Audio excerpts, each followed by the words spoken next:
Welcome to DPC Pediatrician. We're Dr. Phil Boucher and Dr. Marina Capella, two DPC pediatricians pediatricians who are on a mission to share our love of direct primary care with you. Welcome, everyone. Thanks for joining us for another episode of DPC Pediatricians.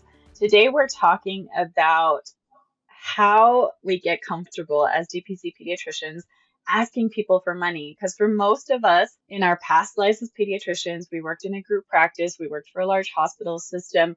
We were not the ones ever having to ask people for money or tell them our prices. In fact, sometimes when people would ask me, how much is this going to cost? How much is that going to cost? I had no idea. Right. Because it's like shrouded in mystery in a typical clinic or hospital.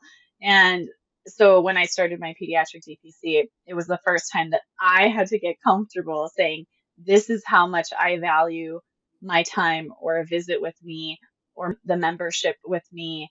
And this is what I'm going to ask you to pay. And that was very uncomfortable in the beginning. Right. And honestly, I think the short answer for how to get comfortable is just do it over and over and over again. Yeah. And then practice. Once you realize, hey, I need this money to float my practice, to pay myself, to pay my overhead, to pay my staff, it becomes easier because it's just a matter of logistics and numbers. And it's like, hey, if I don't charge this much, I cannot survive as a practice. Right. And so I just have to do it. And the more you do it, the better you get. So over time, I've gotten better. In the beginning, I was underpricing myself a lot, and I fixed that over time. And I went up a little bit and then up a little bit more as I needed to, especially once I hired staff and I had to just make more money to pay my overhead. Right. I think my prices are still very reasonable, though, for a pediatric DPC. How about you, Phil? Did you ever have to encounter that discomfort of asking for money? Not before DPC, because like you said, it was, I don't know how much it costs. It just costs what it costs. And it's your insurance's fault if it costs too much or too little. Like I have no control over that. And so I think it does take just getting comfortable with it. And once you've decided on your prices, you can mentally justify them. I don't think you have to overly justify them to patients, though, when you're having those conversations. The typical time that it comes up is at like a meet and greet. Like, how much does this cost, though? This sounds amazing. How much is it? And so I think it's a lot of framing the offer. And so here's the offer. You get unlimited visits. You can text message. All those hassles that cost you hours and hours of your life in a traditional practice are gone. You get ease of access. We don't have a waiting room. There's no waiting. We're going to answer the phone and we're going to know who you are. So you're not going to have to explain yourself.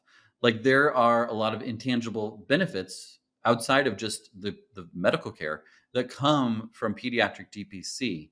And so I think if you can start by focusing on your offer, then when people are mentally making the price, they're gonna be like, wow, this must be way outside of normal, because you can just text. Like usually you have to call and wait on hold and press 2 and leave a message and hope for a call back in order to just ask a question about, my kid's diaper rash. And you're telling me I can just text you and you'll respond and tell me what to do about my kid's diaper rash? Yes, we do that. That must be extremely expensive. No, it's actually quite affordable because we don't have to deal with insurance. We don't have to deal with all the headaches that come from having a huge staff that argues with insurance all day long. The price is $145 per month for kids your age. Now, let me tell you that in my previous life, one sick visit would usually run either $179 out of pocket or $221 out of pocket, depending on what was covered and what was discussed and all those sorts of things. So if you, parent, do the mental math of how many sick visits and all of those sorts of things and all of the hassle that goes along with it, well, it probably then makes sense to at least break even price-wise, but then get all those other benefits. And I think if you can kind of couch it in that way, then it makes it less about selling them and more about here's what we offer and here's why it might be beneficial to you. Definitely. Well, and other practices also, there's just such a lack of transparency because maybe the base price of the visit is $169, but then the strep test costs extra and the administration of this costs extra. And just, you get nickel and dimed kind of in that system. Oh, totally. I was a pro. Fluoride for your teeth, a hearing screen, filling out a form about your child's, do they have autism or are they depressed? Those are charges. And I was a coding pro in my previous life. And I can tell you how much all of those things add up to and how many of them insurance covers or that they go to the patient's deductible. And so you do get nickeled and dimed all the time. And patients get those bills and they have sticker shock when they see that and they see, I thought this was covered, or we barely even talked about constipation at the visit and I'm getting an add-on to my checkup for constipation management. Like I just mentioned that sometimes he has a hard poop. They're used to that reactive feeling when it comes to opening the bills or the EOBs from their insurance and like, oh, I wonder how much it was going to cost this month. So when you tell them unlimited period, then that's, I don't have to think about it. And I know how much it's going to cost per month, so I can budget for it. Yes, I like how you frame that conversation with the family. It's like, look at all the hassles that you will save, all the time that you will save, right? One of the mistakes that I made and then that I see some other pediatricians making, and I don't blame them because I did it, is framing the conversation too much about DPC or about me instead of the family. Right. And I think it's understandable because we are so burned out or sick of the system and we're like, oh my gosh, like DPC is going to be my savior and it's the way I'm going to keep being a physician and be happy again as a physician. And so we're thinking about all the reasons we're doing it. Right. But when we talk to families, we have to get good at talking about what's in it for them because people are inherently, not maliciously, but just inherently selfish, self-centered, right? We're always thinking about things and how they affect us. We're not thinking about things generally and how they affect other people for the most part. We're thinking about us. And so we have to create our message in a way that speaks to that inherent self-centeredness and convince the parents like, this is so beneficial for you because of X, Y, and Z, and look at it from that perspective. Yeah, I think if somebody was trying to sell a car, 99% of people don't know the difference between a V6 and a V8 and a 4-cylinder or anything like that. Like they want something that gets them from A to B. So if I'm a car salesman, I'm not going to be talking with the average consumer about how many cylinders are under the hood or those sorts of things. I'm going to be telling you about the experience of getting from A to B and the comfort that comes from knowing that this car is reliable and that it has these headphone things so that the kids can watch a show and not bother you. Like those are the features that are relevant to you. Even though I made this cool car and it has all these special features, like most people don't care about all of the beneficial things to the car manufacturer or the really nitty gritty details. Like they want a car that gets them from A to B without their kids screaming and yelling, and they don't want a flat tire and those sorts of things. That's what matters to them. So I think the more that you can focus on, here's the previous hassles that you've had, and here's why those aren't going to apply anymore. And here's what we do when it's 7:00 and you have a question or concern. And here's what happens at 2 a.m. when you're not sure if you need to take your kid to the hospital. And here's what happens when you need a form filled out for camp today. Like those are the things that matter to the patients. They don't care what EMR you have. They don't care about all of these like technical behind the scenes things. They don't care why it's better for you that you only have 7 patients per day and that it lets you have time to, not be burned out and those sorts of things. I mean, they do care. But again, to your point, they care because when you are at the visit, you show up and you're fun and engaging and chatty and you're not just rushed from room to room to room, but it's because they care about it for their own reasons. Exactly. Because everybody cares about it for their own reasons. Like I want to have a fun experience when I bring my kid to the pediatrician. I want them to be looking forward to it and excited to it. And if the pediatrician is grumpy and is running behind and we have to wait for 45 minutes, that's not going to be very much fun for me as the parent. I would love a happy pediatrician, but at the end of the day, it's about me and what helps me. And so if you can focus your discussion around the patient and the hassles and experiences that they've had, or if they're a new parent, here's what you don't realize is it kind of sucks when you have to go to the office and you have to wait for 45 minutes in the waiting room with all these other kids running around with your brand new baby. And then you get back to the room and your baby's hungry, but they have to weigh them. They have to strip them down and then you have to wait for the doctor to come in. Here's things that you don't realize suck about the way that traditional practices take care of newborns. And here's how we do things differently. Yeah, absolutely. Another thing I'd like to share that I've learned over time is that people have 100 different types of money mindsets, right? Everybody grew up in different financial circumstances. Everybody finds themselves currently in different financial circumstances. Some people are, penny pinchers and some people are not. Some people have more of a scarcity mentality when it comes to money, and some people don't. Right. And your job when you're selling your services is not to fix or change people's money mindset. Right. If it's a match, it's a match. Don't bend over backwards trying to convince someone that this is a good way to spend their money, because if their perspective is never going to be aligned Right. with what you're charging, it's just not going to work. Don't waste your breath. Don't waste your time too much on trying to do that. Just talk joyfully about what you have to offer and talk about all the positive experiences that families have had. Right. And I think of it sort of like scattering seeds, right? When Totally. I scatter seeds in my garden, I know that not 100% of them are going to germinate. Right. Sometimes only 10% are going to germinate, sometimes 50%, sometimes 80%. And so my job is just to sow those seeds. It is not to guarantee that each of those seeds germinates. And Totally. that's what we're doing when we're marketing, is that we're sowing seeds. And if they fall in fertile soil, if they fall on the ears of the right person and they resonate, that's going to be a good fit for me.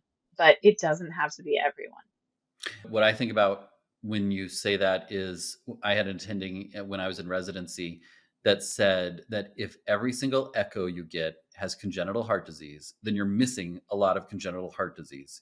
You should have negative echoes and normal hearts, and you still got to echo. Same for strep. If every single patient that you test for strep has strep, then you're missing a lot of strep because you should be getting some negatives, or your criteria is too high. In the same way, if every meet and greet that you do joins your practice, then you're missing a lot of patients that could benefit. And whatever you're doing is amazing, because there should be meet and greets that you walk out of there and you say, there's no way they're going to join. And that's okay, because I got to practice and I got to share. And maybe it's not for them, but maybe they know somebody that would really benefit from it, that has a different circumstance in life or values things differently, that it might be a really good fit for them. So I would look at a meet and greet that doesn't join as an opportunity to practice and to reach others that might be, connected to that family that didn't join. And so I think that's a really important thing, is to not be so set on every single meet and greet or interaction that you have being right for your practice. Because like you said, if they're on the fence and you're really trying to convince them and you're putting all this effort to try and convince them, and they're of the money mindset that this really doesn't make sense, then what's going to happen is they're going to be in the terms and conditions every single time they have a question. And every single time that something is like a little bit of a boundary issue, and they're going to say, well, you said this, and you said this, and you said this when we joined. You said that we had unlimited access. Well, yeah, I said that you had unlimited access, but that didn't mean at 2 a.m. I'm going to come over to your house and take care of your child. Like, well, it doesn't say that in the terms and conditions. Like, those are the people that you don't want in your practice anyways. You want people that say, this is a really good fit for me, and this makes total sense for me. And as you find those people, they'll share with their friends. They'll share with their coworkers. They'll share with people that are like them, that are good fits and value the same thing. And that will be what grows your practice. Yeah, absolutely. I think one thing too that you had said was there's certain different types of people. I feel like millennials and Gen Z, which are the ones that are having young kids, which I think is like the prime place for pediatric DPC, is for those families with young kids that are infrequently, value their time a lot more than previous generations and are willing to pay for convenience. And I mean, the pandemic illustrated that with Uber and DoorDash and Grubhub and all those different things. I'll pay double for my chicken sandwich if I don't have to leave my house to go get it. I don't mind. Like, I will exchange my money for my convenience. And millennials and Gen Z are definitely of that mindset of, if it's more convenient for me, I'm willing to spend the money, which means that the future of DPC should look really bright as those people with those money mindsets continue to have and start families. Yeah, definitely. I agree with everything you said. My last thoughts would be to reiterate that it's okay if you feel uncomfortable asking for money. Even after having done this for 3 years, I still feel a little uncomfortable asking for money. Sure. And I don't expect that to ever completely go away. And that's okay. But I know that the more I practice, the more comfortable I get. And it's just a matter of doing it, right? And if you have that mentality, if you really are afraid starting out, just tell yourself, look, for every 10 things that I do or 10 people that I talk to, I only expect one of them to join. If you start out with that mentality, it's much easier from an emotional perspective to face rejection, because For sure. rejection can be hard, and it can feel like rejection when people say, "Oh, you don't accept insurance? That's crazy. Like, how can you call yourself a doctor and not accept insurance?" People say all sorts of crazy Oh, things, for sure. right?